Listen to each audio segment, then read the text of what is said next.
Everyone knows the name Enola Gay, the B-29 bomber that dropped the atomic bomb on Hiroshima.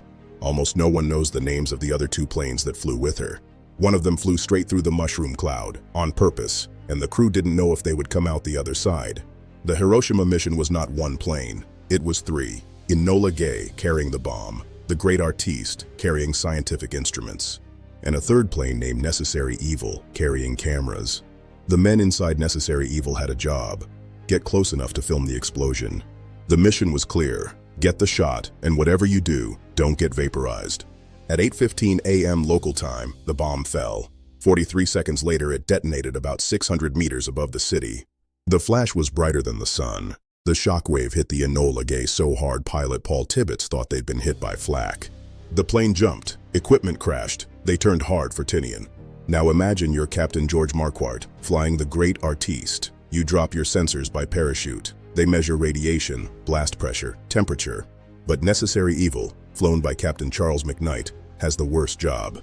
Cameras need a clear shot, so Necessary Evil banks around and flies through the rising mushroom cloud. They are inside it. Their windshield goes black. The plane shakes like it's coming apart. The radiation detectors on board scream. The crew has on welder's goggles and not much else.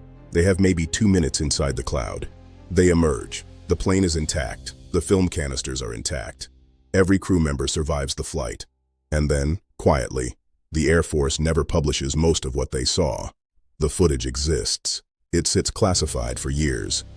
When some of it is finally released in the 1960s, it is grainy, edited, sanitized. The full reel is still locked in a vault in Maryland. The crews of all three Hiroshima planes were tracked medically for the rest of their lives. The radiation doses they received were measured and largely buried. Most of them died of cancer. Captain McKnight, the pilot who flew Necessary Evil into the cloud, died of pancreatic cancer at age 56. Paul Tibbets lived to 92. He spent the rest of his life defending the mission and was buried at sea so his grave couldn't become a protest site. We learn that one plane dropped one bomb and the war ended. We don't learn that 3 crews flew that morning, that one of them was sent into the cloud on purpose.